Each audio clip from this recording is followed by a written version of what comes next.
Hey guys, welcome to the Investor's Guide of Memphis Real Estate. I'm Dean Harrison. As always, I'm with Douglas Skipworth. How are you, Douglas? Hey man, doing great. We always come to you guys every day to give you the boots on the ground knowledge to be a successful real estate investor here in Memphis, Tennessee. Please like and subscribe to the Investor's Guide of Memphis Real Estate there on your YouTube channel, Facebook, Spotify, wherever you listen to your podcast.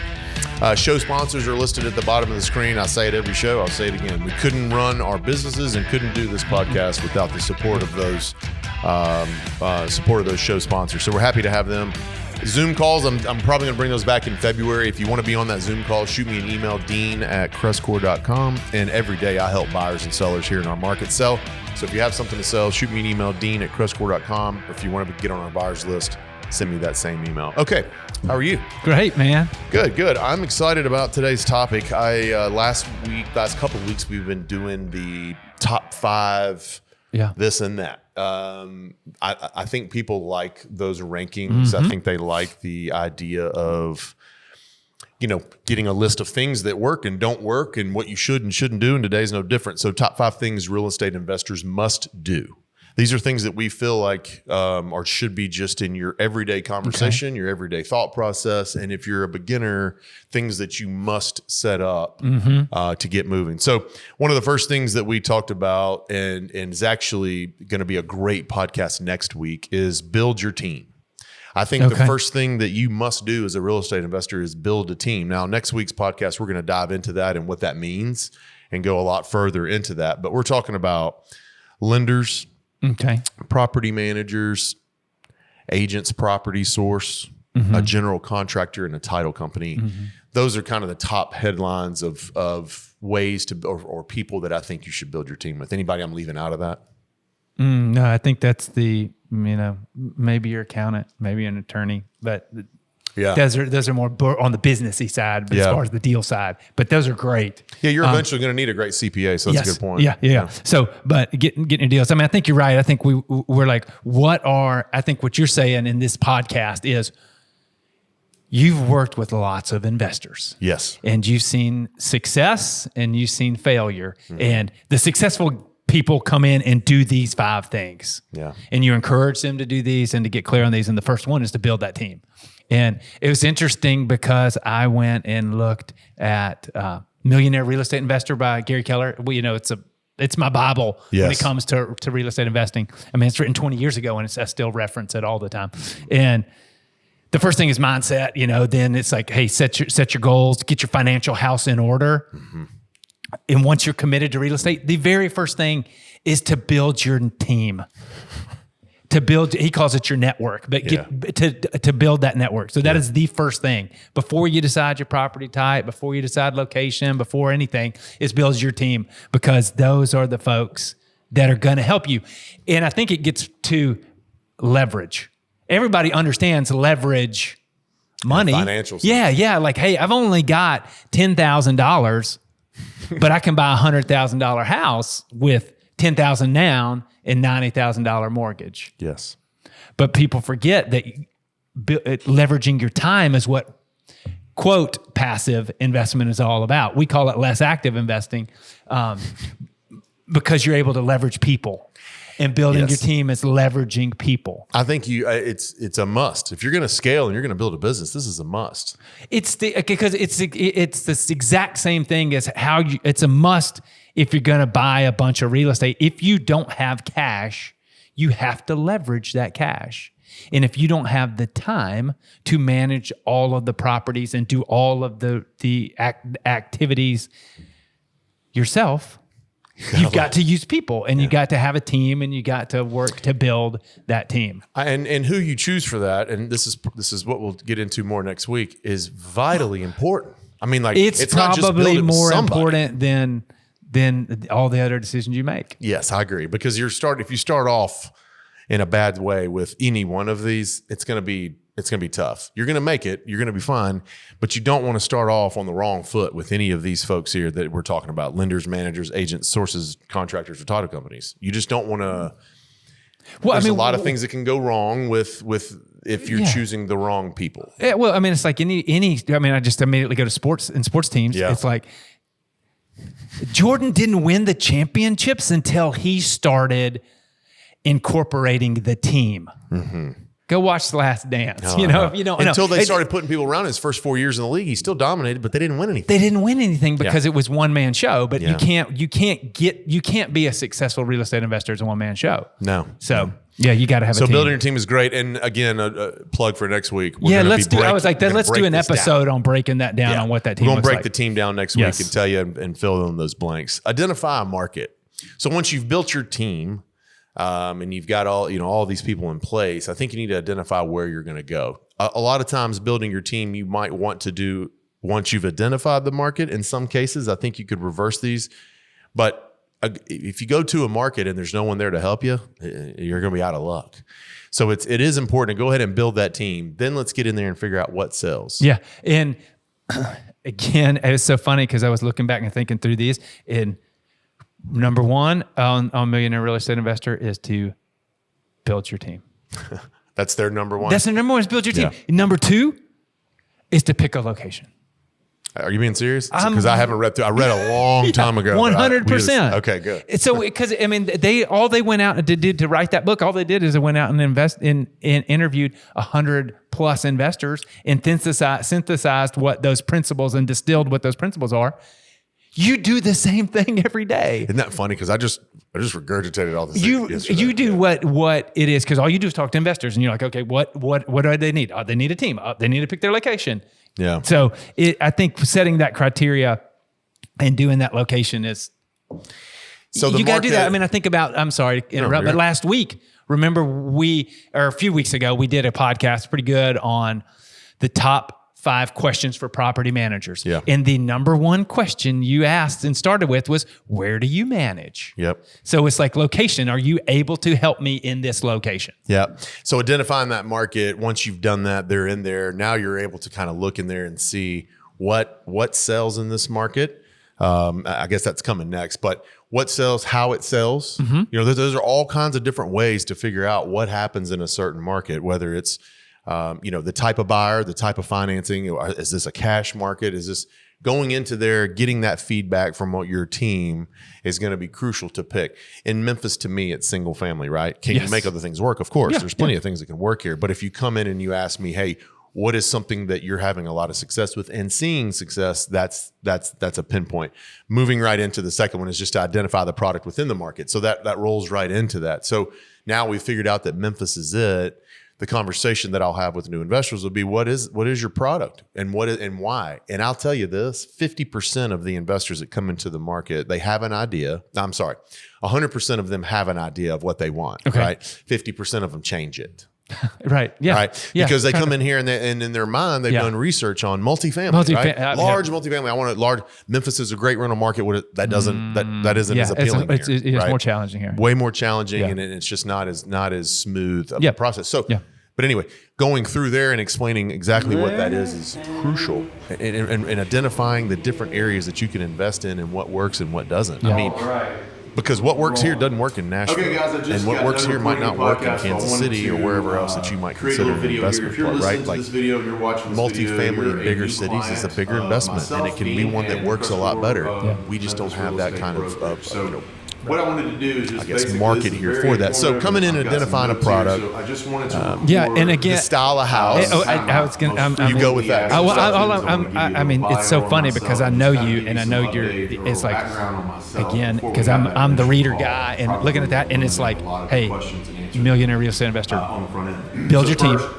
Pick your location, and then it's this. It's what's your property type, and then it gets into what's the condition, what's the construction, what are the amenities, what are some of the features of the home. But to your point, I mean, this is a conversation you have, and you've seen successful investors come in and do this, and you've seen unsuccessful investors not do this. And so it's like you're telling them exactly what other people have verified independently, and that is build your team, find where you want to be, and now come in and select the property. Is it short-term rental? Is it fix and flip?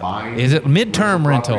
Is it long-term rental? Is it small multifamily? Is it brick siding? All of these factors. Then you get into like, okay, Now, a single family, do you want 3 bedrooms? We've had this conversation before. Some people love 2-1s because you can only put so many people in a 2-1. Some people want family homes or big houses that can service multiple people. 4-bedroom, 3-bathroom. What works Hedge for funds. What works for you? What is the house? What is the property type you're looking for? If you're tying this all back in as well, if you come up to number 3, you come up to number 1 because you're building your team, and those are the people that are give you that feedback. I'm the person you're going to speak with about where do you want 2 bedrooms. In my opinion, you only want them in Berkeley over here. Yeah, maybe 111, right? But Berkeley is really the only place that I think services a 2-bedroom really well. Mine, I have several. It's the only place I have them. I do think there's a few others. 2-1, but mainly my focus is there. I'll take a siding house over there. I'll even take a house that doesn't have central HVAC over there, right? Window units, because that market supports it. Right. And Raleigh or somewhere else, it's just not as appealing. The tenant base doesn't necessarily like it. You need that feedback from the team. From the team that you're building up on number 1. Yeah. Okay. That's good. Educate yourself on chosen strategy. Talk to others. What is working in what areas? This to me is just, I think, is crucial from a learning standpoint. I want to tell a real quick thing. Okay. Story. When I first started real estate, I was in construction, and we would come in and have a sales meeting every week, and we would come in and bring all of our contracts. Come in, bring them in. We'd be sitting there. This is when the heyday. When we get out and we're looking at the property and we get all the information. Right. So we would come in and we would talk about it. And I was a brand new agent, right? I got way more information and way more knowledge off here. We were there for 3 hours now. The sales manager, I used to beat him up for them. I learned way more from hearing little Sally over here talk about her deals and what she went through and what she overcame to get the contract and that sort of thing.